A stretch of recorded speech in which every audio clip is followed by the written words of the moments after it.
একদিন তুমি বাজারে জল কিনতে যাবে, তখন হয়তো এক বোতল জলের দাম 1 কেজি সোনার দামের সমান হবে। অবিশ্বাস্য লাগছে? তাহলে শোনো, আজকে যেই জলের কলটা খোলা রেখে দাঁত মাজছো এবং প্লাস্টিক বোতলটিতে এক চুমুক পানি খেয়ে বাকি জলটা ফেলে দিচ্ছ, সেই জল আগামী দিনে কারো বেঁচে থাকার আশা হতে পারে। জানো কি, পৃথিবীর মাত্র 0.5%ই জল আমরা ব্যবহার করতে পারি।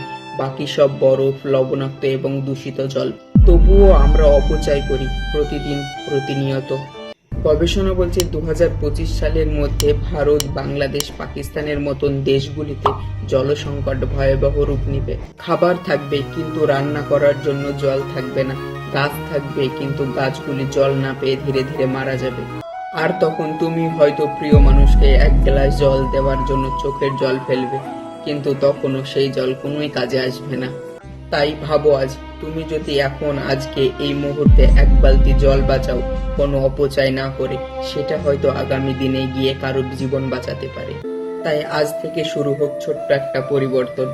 কল খোলা রেখে দাঁত মাজা বন্ধ করো, প্রয়োজন ছাড়া ট্যাপ চালিও না, আর গাছের গোড়ায় জল দাও এবং জীবন ফিরিয়ে দাও।